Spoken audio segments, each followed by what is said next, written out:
تعلم على العلماء حتى تعرف الإسلام صحيحا.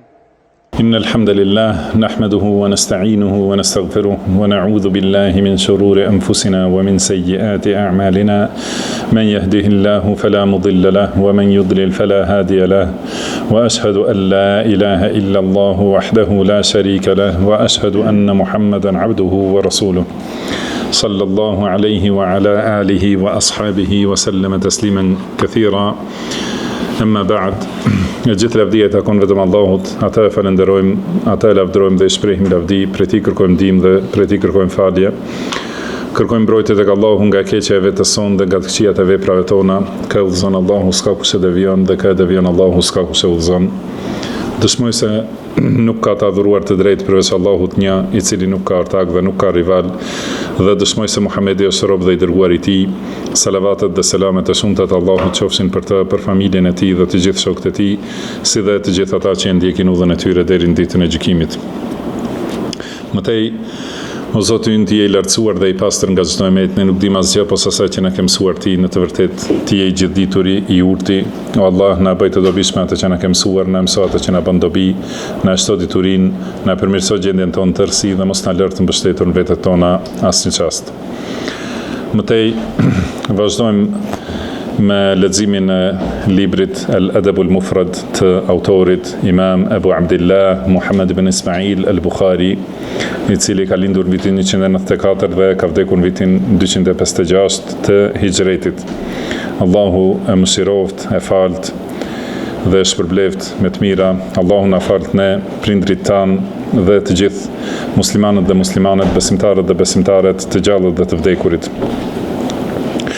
Në vazhdim të librit jemi të tema ku ka thonë autori Imam Bukhari rahimahullah, babu men bana, do të thonë që ka të bëj me ndërtimin, do të thonë temë për ndërtimin ose ai i cili ndërton, pra në ndërtesa, mure, shtëpi e kështu me radhë.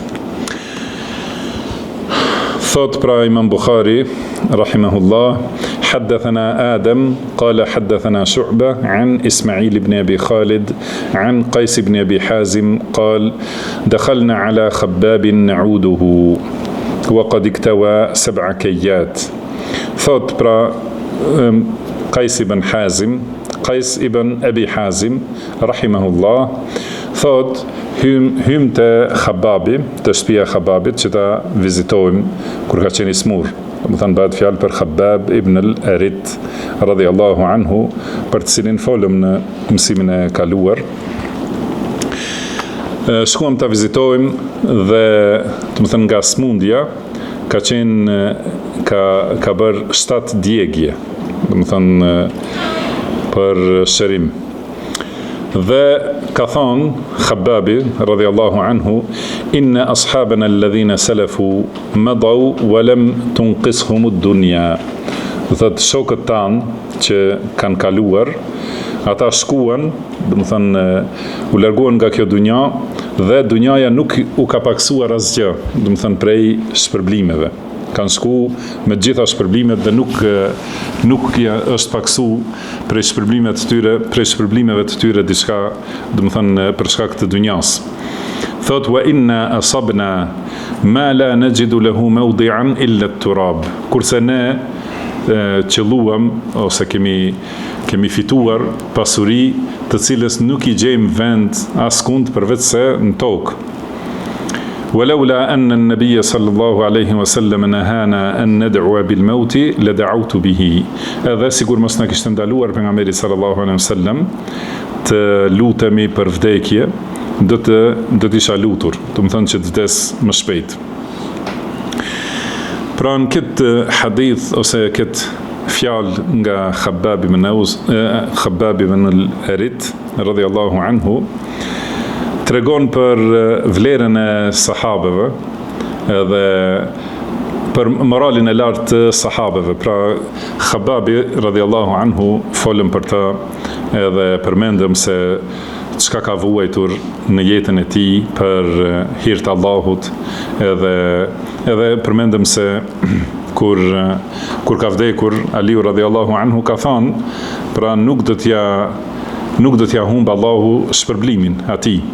Mirë po megjithatë, është friksuar për veten e vet sepse ka fituar diçka prej dunjas, do të thonë diçka prej pasurisë. Edhe si përmendet në transmetim tjetër se kanë pa disa dirhem, do të thonë monedha të argjendit, nuk e di a përmendet edhe numri, do thotë disa monedha të argjendit në një kënd të shtëpisë së tij, do të thonë tokë. Pra as nuk i ka përdorur, do të thonë nuk ka qenë i dhënë pas të mirave të dunjas, por në atë kohë, sidomos në kohën e Omerit radhiyallahu anhu, edhe pastaj në kohën e Uthmanit radhiyallahu anhu, është përmirësuar gjendja e umetit dhe është shtuar pasuria dhe mirëqenia, saqë nuk ka pasur njeri që, do të thënë, ka qenë shumë e vështirë gjendja njeri për t'i dhënë sadaka ose zakat. Edhe prandaj ka thënë wa inna asabna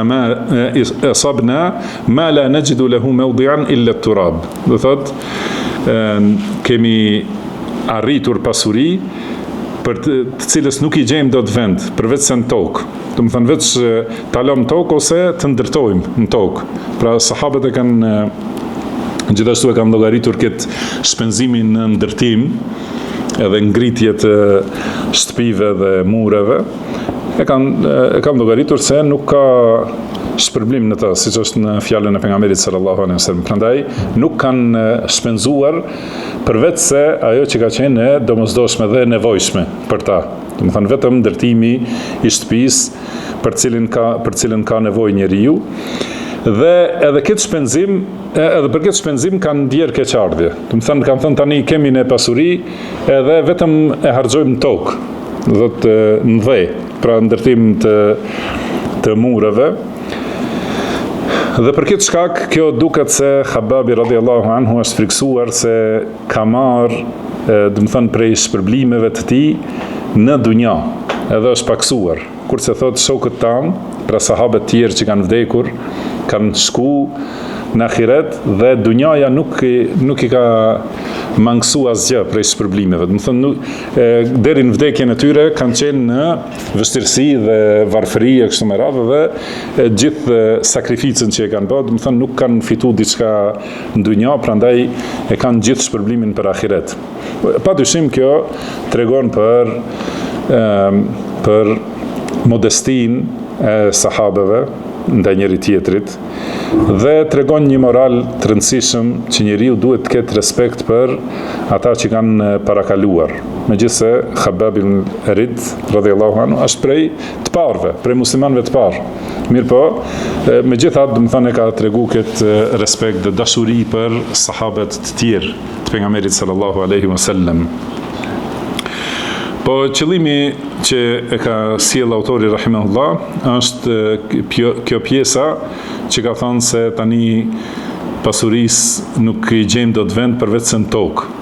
Do të thonë se ndërtimi i tepërt dhe shpenzimi i tepërt në ndërtim dhe ngritje të ndërtesave pa pasur nevojë është shpenzim i kot dhe për të nuk ka shpërblim, si u përmend në hadithin tjetër më parshëm, edhe si përmendet këtu në vazhdim, që ka thënë pejgamberi sallallahu alaihi wasallam për çdo shpenzim njeriu shpërblehet ose i shkruhet sadaka përveç në ndërtim, përveç kur është, do të thënë, harxhimi për ndërtim. Po ashtu në këtë fjalë tregon Khababi radhiyallahu anhu se si sahabët kanë qenë të përpikt në ndjekjen e urdhrave të pejgamberit sallallahu alaihi wasallam, edhe si janë ruajtur prej çdo gjëje që kanë ndaluar pejgamberi sallallahu alaihi wasallam. Është, do thotë edhe këtë përmendëm në mësimin e kaluar se ka pas shumë smundje, shumë sprova në trupin e tij, Khababi radhiyallahu anhu, për shkak të torturave dhe sakrificave që i ka përjetuar, ka pas shumë smundje. Edhe prandaj për shkak të kësaj thot pra tabini Qais ibn Abi Hazim thot wa qad iktawa 7 kayat. Do thënë ka qenë i djegur me 7 djegje. Edhe është përmendur në transmetim tjetër që këto kanë qenë në bark. Do thot nga për shkak të smundjeve që i ka pasur në bark, e ka përdorur këtë metodë të shërimit që është kej, do thot djegje. Dhe edhe nga vështirësitë që i ka përjetuar, po edhe nga frika prej dunjas, domethënë ka si më thonë shpirtërisht ndoshta do të kishte dashur që të vdes më shpejt, por ka thonë sikur mos na ndalonte pejgamberi sallallahu alaihi wasallam që të lutemi për të vdekur, do të isha lutur. Domethënë në atë gjendje ka ardhur që pra ajo që e ka penguar ka qenë fjala e pejgamberit sallallahu alaihi wasallam. Domethënë kjo tregon si kanë qenë të përpikt sahabët në pasimin dhe ndjekjen e fjalëve të pejgamberit sallallahu alaihi wasallam. Pra pasi ka ndaluar, ka thënë pejgamberi sallallahu alaihi wasallam, la yatamanna ahadukum al-mauta min durrin asaba. Do të thënë askush mos e kërkoj vdekjen për shkak të vështirësive që e kanë goditur. Sepse kjo është pakënaqësi me caktimin e Allahut, do të thënë shprehje e pakënaqësisë për caktimin e Allahut subhanahu wa ta'ala. Nuk i lejohet dikujt kur ka vështirësi, sprova ose smundje ose varfëri, nuk lejohet që ta kërkoj vdekjen për shkak të kësaj.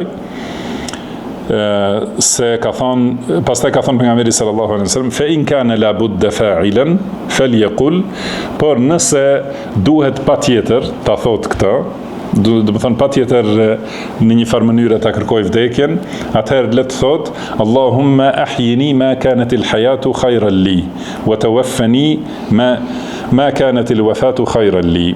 Do të thonë Allah më jep jetë për aq kohë sa jeta është e mirë për mua. Do të thonë e dobishme për mua që të jetoj, dhe ma sill vdekjen atëherë kur vdekja është më e dobishme për mua dhe më e mirë, më khajr për mua. Po ashtu transmetohet nga Abu Huraira radhiyallahu anhu se ka thënë pejgamberi sallallahu alaihi wasallam, la yatamanna ahadun al-maut. Do të thënë askush mos e kërkoj vdekjen. Imma muhsinan fayazdadu ihsanan. Do të thënë ai ose është bamirës, besimtar dhe që bën vepra të mira dhe i shton të mirat. Do të thënë nuk duhet ta kërkoj vdekjen, sepse nëse është në rrugën e drejtë, do të shtojë edhe më shumë të mira. Wa imma musian fala'allahu an yasta'tib. Ose është keqbërës, bën vepra të këqija dhe ndoshta pendohet. Pra nuk duhet ta kërkoj vdekjen më herët, por të shpresoj tek Allahu për atë që është më e mirë. Do të thënë ti lutet Allahut, më jep jetë për aq kohë sa jeta është e mirë për mua. Do të thënë ose shton vepra të mira, ose pendohet prej veprave të këqija. Dhe ma dërgoj vdekjen në atë moment që është më e mira. Në momentin që është më i miri për të vdekur. Do të thënë kur është në gjendjen më të mirë njeriu, në ibadet, në besim, edhe përpara se të ndodhë një fitne ose devijim. Do të thënë siç është në dua tjetër të pejgamberit sallallahu alaihi wasallam, ka thënë wa idha aradta bi ibadika fitnatan faqbidni ilayka ghayra maftun. Do të thënë kur të duash ti sprovosh robrit e tu, atëherë më merr mua pa më sprovuar. Do të thënë para se të vijë sprova dhe devijimi, do të thënë që njeriu të largohet në momentin kur është në gjendjen më të mirë. Gjithashtu ka thënë pejgamberi sallallahu alaihi wasallam, la yatamanna ahadukum al-maut. Askush mos e kërkoj vdekjen. Wala yad'u bihi min qabli an ya'tiya. Edhe mos lutet për vdekje para se ti vi. Innehu idha mata ahadukum inqata'a 'amaluhu. Do të thënë sepse kur vdes njeriu, i ndërpriten veprat. Innehu la yazidu al-mu'mina umruhu illa khayra. Se besimtarit jeta ja shton më shumë të mirat. Do të thënë ai që është besimtar dhe në rrugën e drejtë, sa më shumë jeton, bën vepra më shumë të mira, prandaj nuk lejohet ta kërkoj vdekjen.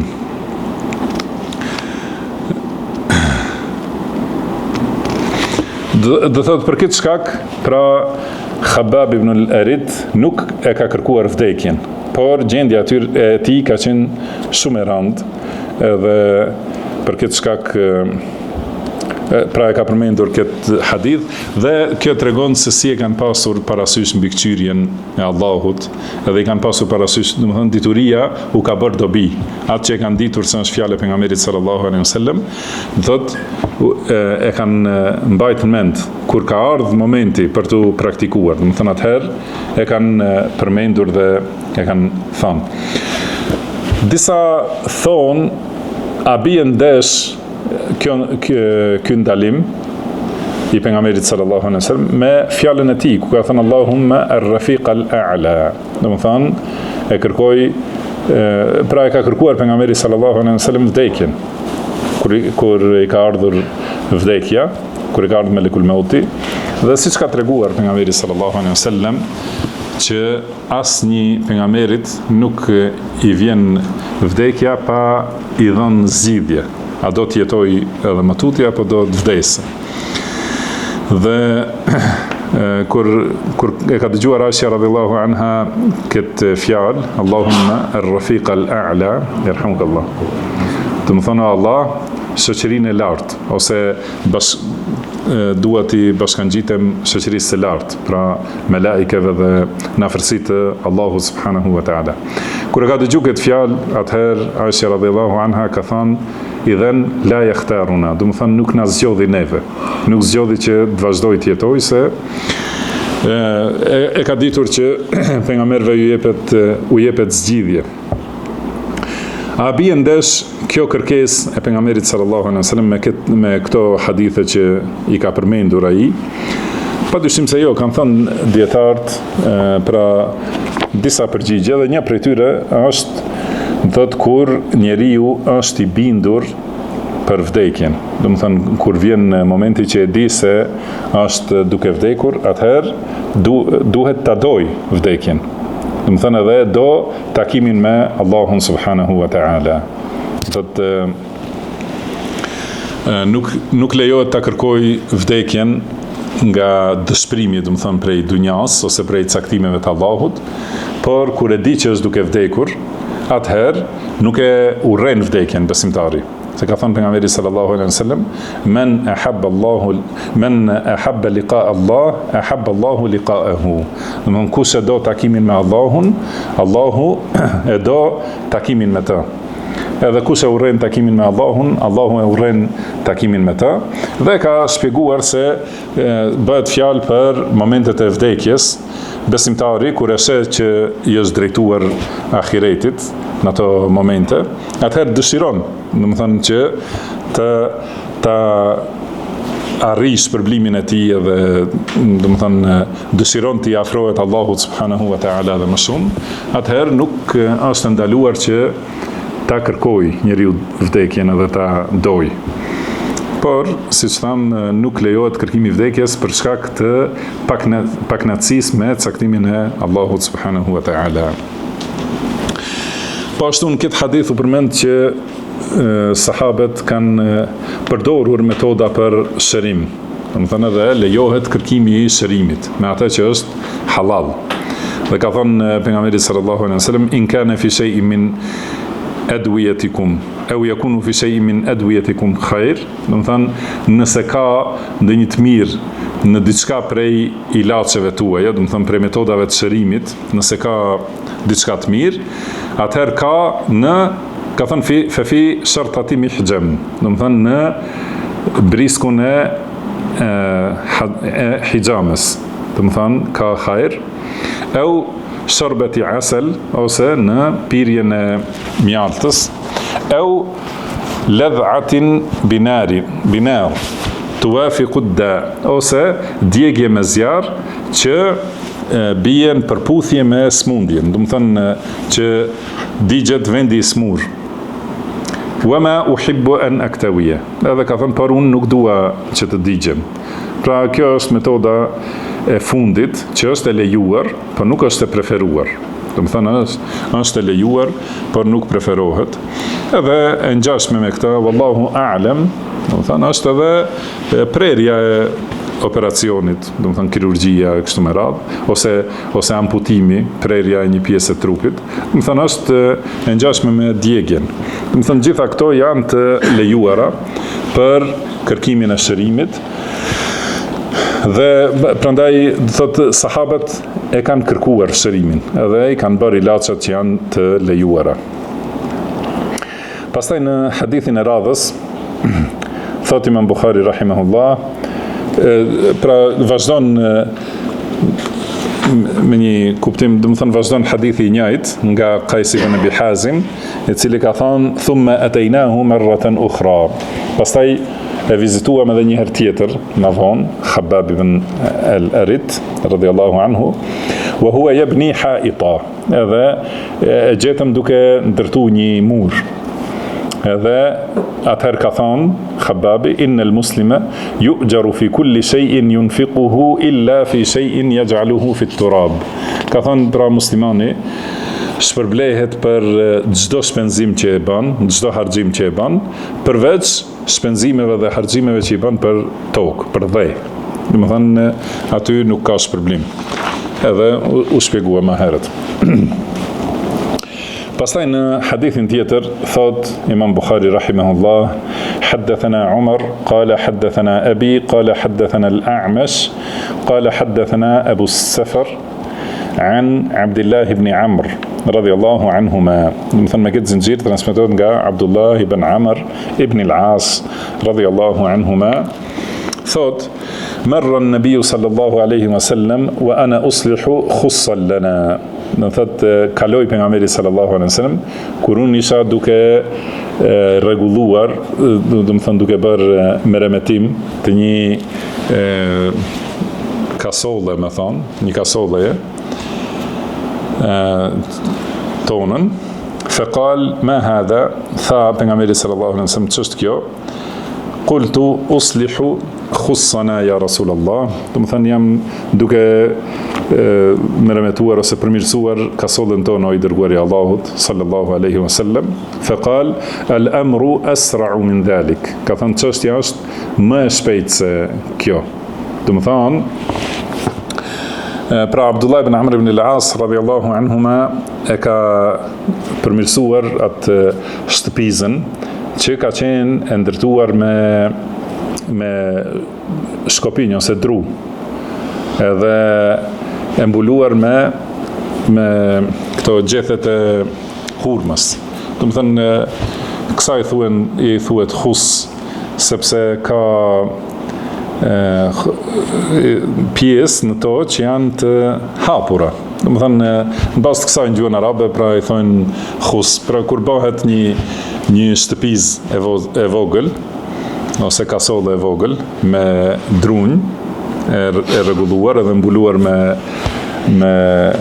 kallam për shembull ose me gjethet e hurmave, do të thënë ka vrima ku duket pak brenda ose prej brenda jashtë. Prandaj ky është ky emërtim. Do të thënë edhe kjo ka nevojë për mirëmbajtje të vazhdueshme. Do të thënë duhet të rregullohet. Dhe kur e ka pa duke rregulluar pejgamberi sallallahu alaihi wasallam, i ka thënë el amru asra'u min dhalik. Do të thënë çështja e jetës është më e shpejtë, ose në transmetim tjetër a'jalu min dhalik. Do të thënë çështja është më me axhele, se do të thënë duhet njeriu më shumë të përgatitet për vdekjen dhe të përgatitet për ahiret, sesa që përgatitet ose harxhon kohë për përmirësimin edhe të kasolles vet. Dhe kjo është kuptimi i ajetit, ka thënë Allahu wa laqad khalaqna al-insana wa na'lamu ma tuwaswisu bihi nafsuhu wa nahnu aqrabu ilayhi min hablil warid. Do të thënë ne kemi krijuar njeriu dhe e dim se çka i përshpërit shpirti i tij ose zemra e tij, dhe jemi më afër tij se damari i qafës ose damari i zemrës, do të thënë damari kryesor. Pra e ka vdekjen shumë afër, edhe askush nuk e di se kur do të vi vdekja. Prandaj duhet shumë të nxitoj për përgatitje për ahiret. Pra kjo është qëllimi i kësaj fjale të pejgamberit sallallahu alaihi wasallam. Pastaj në vazhdim në hadithin e radhës كثان عن حدثنا أبو نعيم وقبيصة قال حدثنا سفيان عن حبيب بن أبي ثابت عن خميل عن نافع ابن عبد الحارث عن النبي صلى الله عليه وسلم. Thot pra transmetohet me këtë zinxhir nga Nafi ibn Abdul Harith, thot se ka thënë pejgamberi sallallahu alaihi wasallam: min sa'adati al-mar'i al-maskanu al-wasi' wal-jaru as-salih wal-markabu al-hani. Thot lumturia e njeriu është në banesën e gjerë, edhe fqinjin e mirë dhe mjetin e udhëtimit të qetë, të rehatshëm. Për këto folëm në mësimet e kaluara. Do të thënë është për qëllim se besimtari kur i ka këto është në gjendje të adhurojë Allahun dhe është larg prej harameve, është më larg prej haramit dhe është larg nënçmimit vetvetes ose poshtrimit vetes para njerëzve të tjerë, do të thënë me lypje e kështu me radhë. Pra kur ta ketë shtëpinë e gjerë, edhe ta ketë mjetin e udhëtimit të mjaftueshëm edhe të qetë, do të thënë nuk është i angazhuar me këto çështje dunjos, ka më shumë hapësirë për ta adhuruar Allahun. Edhe kur i ka këto, atëherë nuk ka nevojë të shkojë të tregohet nevojtar, do të thënë te njerëzit, sepse ka thënë pejgamberi sallallahu alaihi wasallam: "Wa man yastaghni yughnihi Allah." Do të thënë kush tregohet i pavarur, që s'ka nevojë për dikën tjetër, do të thënë Allahu i jep pasuri dhe e bën me të vërtetë të pavarur. Edhe fqinji i mirë, do të thënë që nuk e shqetëson, nuk e sulmon, nuk i pengon, do thotë, atëherë kjo është lumturia e jetës dhe njeriu është i lirë, do të thënë, për të adhuruar Allahun subhanahu wa ta'ala. Në temën tjetër, thot Imam Bukhari rahimahullah, babu naqshil bunyan, do të thënë për ngjyrosjen e ndërtesave ose shtëpive. Dhe është për qëllim ngjyrosja, do të thënë me ngjyra të ndryshme, me boja të ndryshme. Ka thonë me zinxhirin e plot, thot haddathana عبد الرحمن ابن يونس قال حدثنا محمد بن أبي الفديك قال حدثني عبد الله بن أبي يحيى عن ابن أبي هند عن أبي هريرة رضي الله عنه. مثلا ما këtë zinxhir ka transmetuar nga Abu Huraira radhiyallahu anhu, i cili thot se pejgamberi sallallahu alaihi wasallam ka thënë: la taqumu as-sa'atu hatta yabni an-nasu buyutan yushabbihunaha bil marahil. Do thot nuk do të vi kiameti derisa njerëzit të ndërtojnë shtëpi që i bëjnë të ngjashme me rahil ose me rajil, është tjetër transmetim. Dhe thot qala Ibrahim yani ath-thiyab al-mukhattata. Do të thonë është për qëllim të bëjnë shtëpitë si rrobat e stolisura, do të thënë të bëra me vija ose me ngjyra të ndryshme. Do të thënë sikur që në kohën e vonshme, para kiametit, do t'i bëjnë njerëzit shtëpitë me ngjyra të lloj-llojshme, sikur rroba që është me vija, me vizatime, kështu me radhë, do të thonë mundohen t'i bëjnë shtëpitë.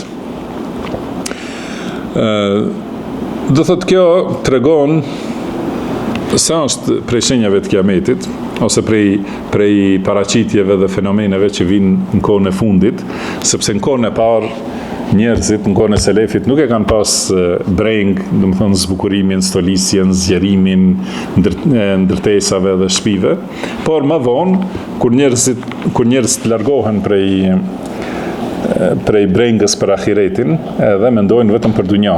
Mendojnë se do të jetojnë për gjithmonë, do të thënë bëjnë më shumë stolisje dhe harxhime, edhe është për qëllim edhe ngjyrosja e shtëpisë, do të thënë duhet të jetë sipas nevojës. Do të thënë ajo nëse ka nevojë muri të lyhet ose të suvatohet, edhe pastaj të lyhet, që të jetë i mbrojtur, atëherë është në rregull, mirë po shpenzimi i tepërt për ngjyra, boja, suvati, domethënë suvatime kështu me radhë, që janë vetëm për luks edhe teprim, domethënë nuk është prej punëve të mira. Por disa prej dietarëve kanë kuptuar nga ky hadith se është haram, domethënë të bëhet shtëpia me ngjyra, me lloj ngjyra, domethënë të, sepse shtëpitë në përgjithësi duhet të jenë, do thotë, modeste, edhe mos jenë në këtë mënyrë dhe që bëhen për mburje mes njerëzve. Wallahu a'lam. Pastaj në hadithin e radhës ka thonë haddathana Musa qal haddathana Abu Awana قال حدثنا عبد الملك ابن عمير عن وراد كاتب المغيرة. domethënë ky hadith dhe ky zinxhir transmetohet nga ky person që quhet Warrad, i cili ka qenë shkruesi i Mughira ibn Shu'bas radhiyallahu anhu. Dhe shkruesi do thotë i ka pranuar letrat që i kanë ardhur atij, dhe gjithashtu i ka shkruar ose i ka dërguar letrat nga Mughira ibn Shu'ba, përveç tirave çështje për të cilat ka qenë shkrues. Ky thot kataba Muawiya ila al-Mughira uktub ilayya ma sami'ta min Rasulillahi sallallahu alaihi wasallam.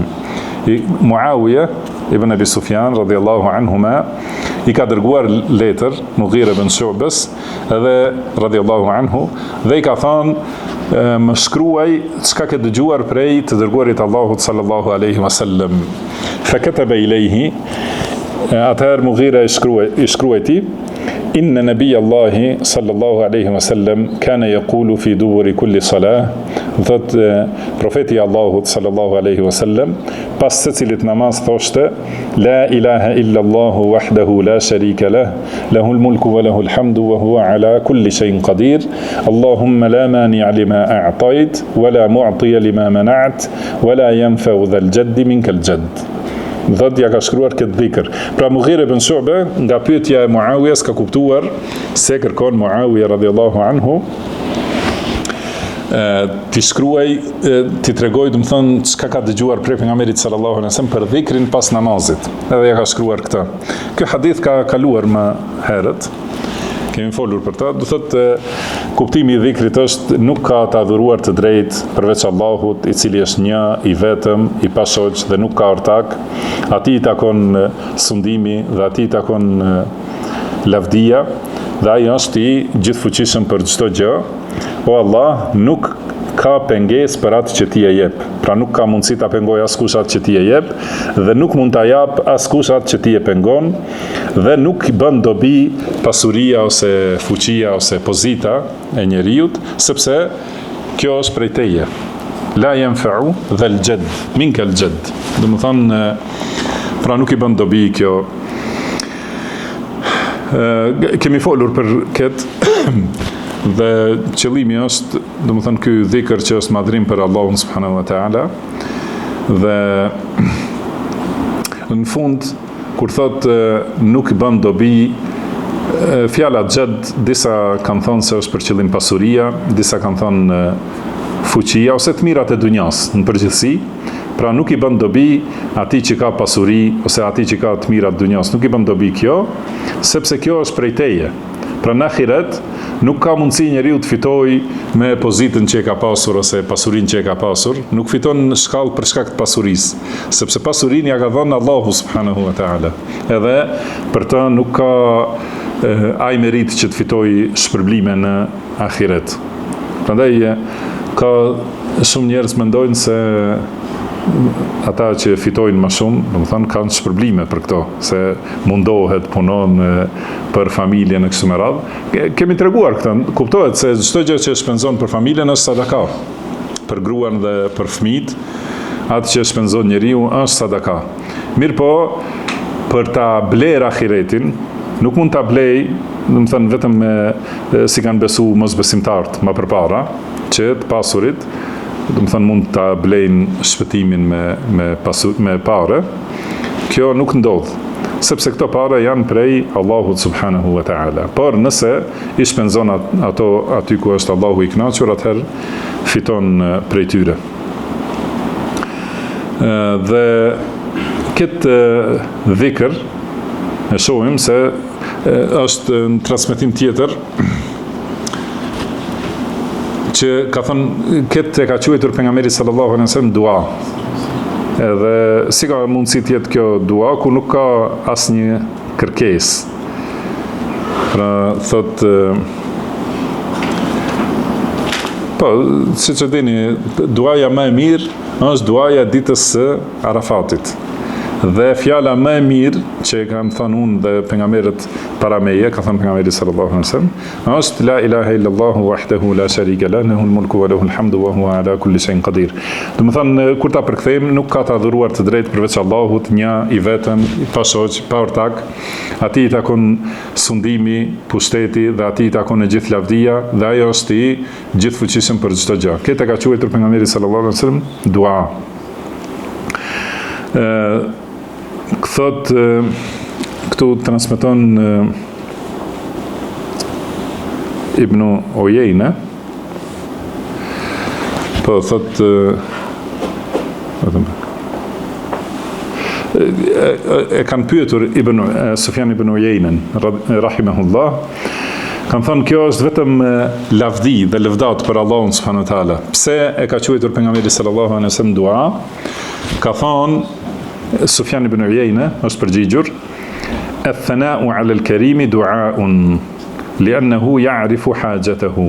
Do të thënë kur lëvdohet bujari, kjo është kërkesë, sepse ai i di nevojat, do të thënë i di nevojën.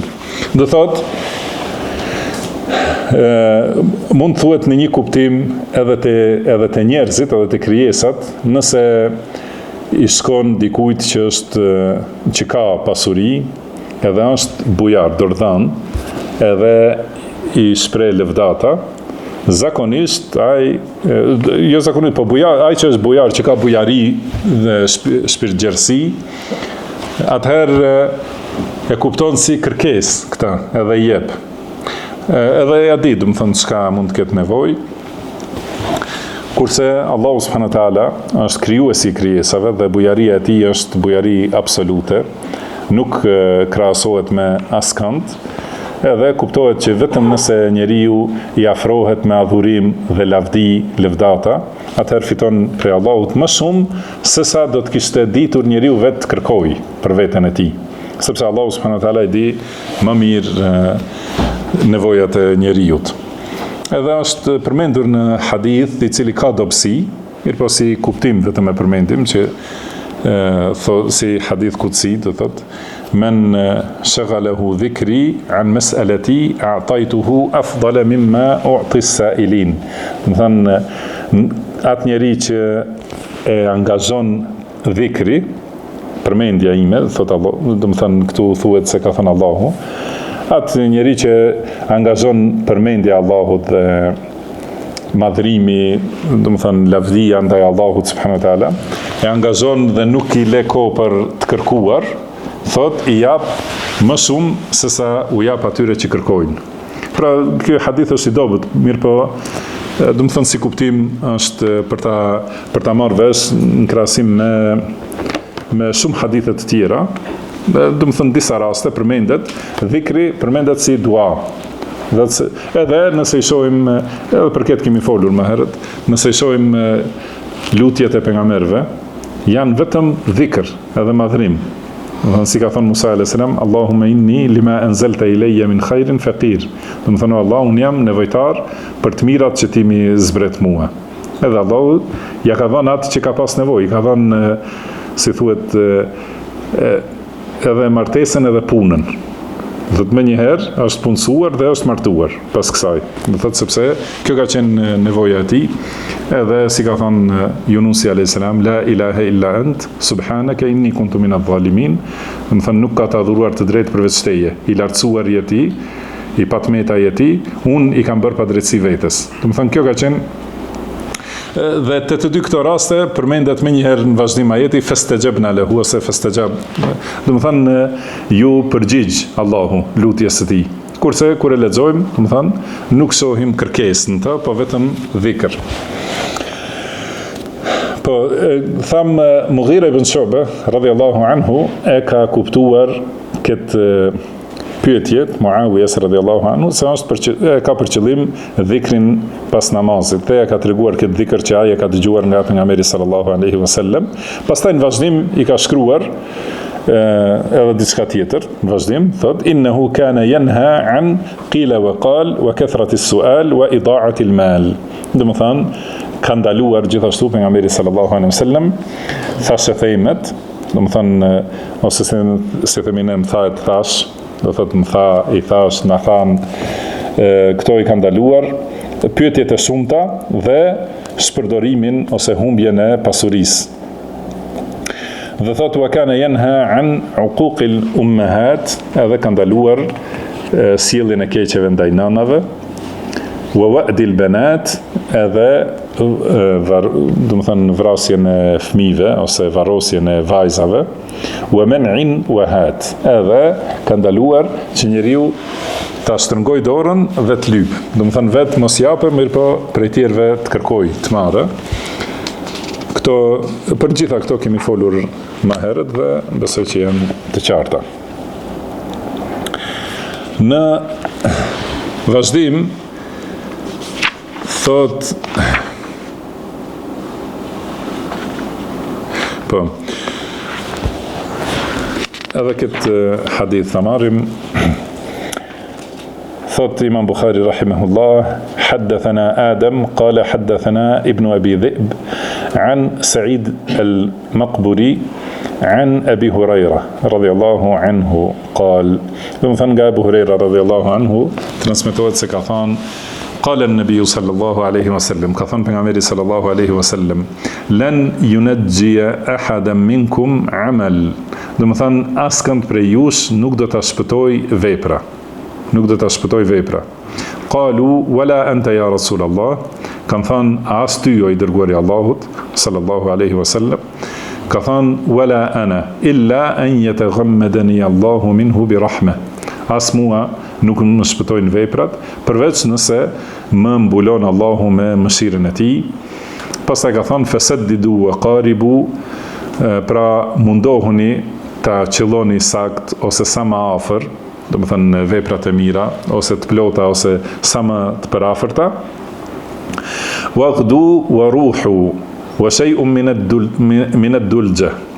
Do të thënë dhe shkoni dhe hajdeni, do thotë është për qëllim, besoj që edhe këtë kemi përmendur tjetër herë, gada yaghdu në gjuhën arabe, do të thonë kur del njeriu nga shtëpia në mëngjes.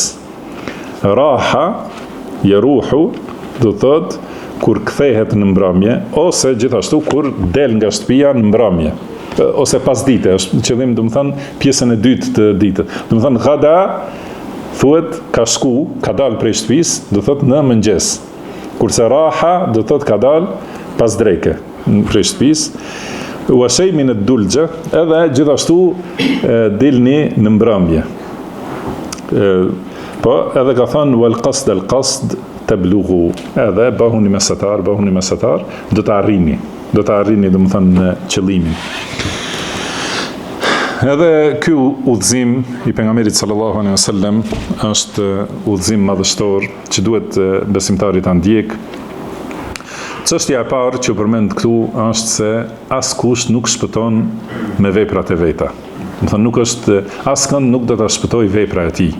Edhe prandaj sahabët kanë pyetur as ty o i dërguari i Allahut, do të thonë pra veprat e pejgamberit sallallahu alaihi wasallam. Kush ka mundësi të krahasohet me ato vepra? Nuk janë që e shpëtojnë njeriu, përveç nëse Allahu subhanahu wa taala mbulon njeriu me mëshirën e tij. Dhe kuptoj pse vepra nuk e shpëton njeriu, sepse edhe vepra gjithashtu është dhunti nga Allahu subhanahu wa taala. Nuk ka mundësi njeriu as të besoj, as të falet, as të japë sadaka, as të bëj vepra të mira, përveç nëse jep sukses Allahu subhanahu wa taala. Ky është një aspekt. Aspekti tjetër, njeriu me veprat e tij, edhe nëse e bën veprën të pastër 100% me përkushtim të plot të sinqert ndaj Allahut subhanahu wa taala. Edhe kjo është e rrallë. Edhe nëse e bën 100% përputhje me sunetin e pejgamberit sallallahu alaihi wasallam, edhe të saktë si duhet veprën, edhe gjithashtu edhe kjo është shumë e rrallë, por edhe nëse i bën dhe gjatë gjithë jetës së tij është në këtë gjendje, nuk ka mundësi të shpaguaj dhuntit e Allahut subhanahu wa taala. Madje as njërin prej dhuntive që ja ka dhënë Allahu, si është në hadith që maten të gjitha veprat e atij ibadetxhiu 80 vjet që ka bërë ibadet, dhe ato vepra nuk mund ta shpaguajnë dhuntin e shikimit. Atëherë, do të thonë nëse njeriu me veprat e tij nuk mund të dalë borxh nga Allahu, do të thonë të dalë borxh Allahut subhanahu wa taala, dhe nuk mundet askush ta kryej borxhin dhe hakun ndaj Allahut subhanahu wa taala, atëherë ku do të mbeten vepra me të cilat do ta meritoj xhenetin dhe do ta meritoj shpëtimin. Do thotë ky është kuptimi se askënd nuk e shpëton vepra e tij. Do të me gjitha veprat, nëse i bën 100% plota siç duhet, nuk mund ta kryejë një dhunti. Pastaj kjo vepër është dhunti nga Allahu subhanahu wa taala. Atëherë si ka mundësi, do të thonë, të bëj diçka me cilën do ta meritoj ose do ta paguaj çmimin e xhenetit. Edhe ka thënë pejgamberi sallallahu alaihi wasallam, ala inna sil'ata Allahi ghaliya. Do të thonë, dijeni se malli i Allahut është i shtrenjtë. Edhe ka thënë, ala inna sil'ata Allahi al-janna. Do të thonë, malli i Allahut është xheneti. Pra Allahu e ka nxjerrë në shitje, edhe kush do të thonë të garoj. Pra nuk mund ta meritoj, nuk mund ta paguaj çmimin e xhenetit me vepra njeriu, por vetëm nëse e përfshin Allahu me mëshirën e tij. Çka do thotë nëse e përfshin me mëshirën? Do thotë nëse ja pranon ato vepra, sepse edhe kur e bën njeriu veprën, a mund ta detyroj Allahun subhanahu wa taala që ai t'ia pranoj veprën? Nuk mundet.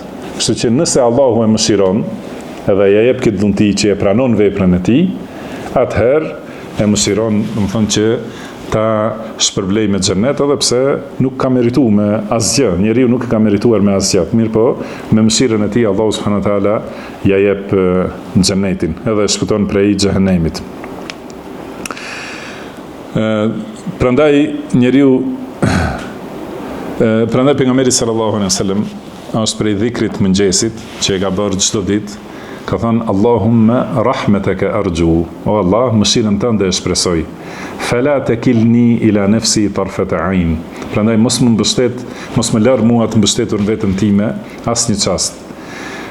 Wa aslih li sha'ni kullah. Edhe përmirësoma gjendjen time në tërësi. La ilaha illa ant, do të thonë nuk ka të adhuruar të drejtë përveç teje. Thotë, kjo është kuptimi i hadithit. Por dikush mund të kundërshtoj me ajete ku përmendet, për shembull, si është ajeti në surën Nahl, udkhulul jannata bima kuntum ta'malun. Do të thonë hyni në xhennet me atë që keni vepruar. Dhe këtu disa njerëz thonë se këtu bima është ba sebebia, do të thonë është për si shkak, do thotë për shkak të veprave që keni vepruar hyni në xhenet. U sqarua se njeriu nuk ka mundësi ta paguajë, do të thonë të sjell vepra me të cilat e meriton që të hyjë në xhenet. Do të thonë që e paguan çmimin për të hyrë në xhenet, nuk ka, por disa prej dietarëve kanë thënë se kjo ba është ba el-ma'iyya, do të thonë me bashkë me veprat që i keni bërë. Do të thonë hyni në xhenet bashkë me veprat që i keni bërë. Çfarë do thotë? Se në ahiret veprat shndrohen në gjëra konkrete. Do të si ka thonë pejgamberi sallallahu alaihi wasallam, mbjellja e xhenetit është subhanallahi wa bihamdihi. Do të thonë çdo herë kur thot njeriu subhanallahi wa bihamdihi, do të thonë ka një pemë në xhenet. Ose ka thonë kush fal 12 rekate brenda ditës dhe natës, i ndërtohet një shtëpi në xhennet. E kështu me radhë, do të thonë ato vepra shndrohen në shpërblime. Edhe gjithashtu veprat e këqija shndrohen në dënim. Nuk më kujtohet, ka diçka prej haditheve që gjithashtu tregon se si shndrohen veprat e këqija në dënim në xhehenem. Prandaj edhe banorët e xhenetit hyjnë në xhenet bashkë me veprat e tyre, edhe banorët e xhehenemit, Allahu na ruajt, hyjnë në xhehenem me veprat e tyre. Kështu që ka thënë pejgamberi sallallahu alaihi wasallam, pra edhe kjo tjetri udhëzim në lidhje me këtë, ka thënë fasaddidu wa qaribu. Do të thonë mundohuni sa më shumë. Do të thotë mundohuni sa më shumë, sa më afër, ose sakt ta qëlloni veprën 100%, ose sa më afër. Do të thonë jo njeriu dëshpërohet edhe ta lër veprën edhe thotë se do të thonë unë nuk mund ta bëj 100% edhe e lë 100%. Do të thonë sa më afër që ka mundësi, i bën vepra të mira. Dhe ka sjell një shembull si njeriu që përpiqet për dunja, mundohet shumë për dunja. Ka thonë, pra siguraj që del mëngjes ose del pas dreke për të punu, për të mbledhur rizq, ose madje edhe në mbrëm, edhe natën. Dikush punon ndrimin e parë, para dite, dikush pas dite, dikush natën punon për dunjan. Dhe kjo për hyrjen në xhenet me vepra është njësoj si çështja e furnizimit në dunja. Do të thonë njeriu e di se puna e tij, përpjekja e tij, ose studimi për shembull, ose mençuria, ose aftësia dhe puna nuk janë që e sjellin rrezikun, furnizimin. E sjell Allahu subhanahu wa taala. Mirë po, do thotë prandaj njeriu nuk i lë, edhe pse e di që furnizimin e sjell vetëm Allahu, nuk i braktis këto vepra që janë për ta sjell furnizimin. Edhe i bën ato dhe bashkë me ato vjen edhe furnizimi. Do të thonë Allahu jep sukses për punë, edhe jep bereqet në furnizim. Edhe për ahiret gjithashtu, pra nuk janë veprat që e sjellin xhenetin, mirë po ai që ka sukses për të bërë veprat xhenetit, Allahu ja jep këtë bereqet dhe ja dhuron me mëshirën e tij xhenetin. Do të thonë, prandaj si ai sikur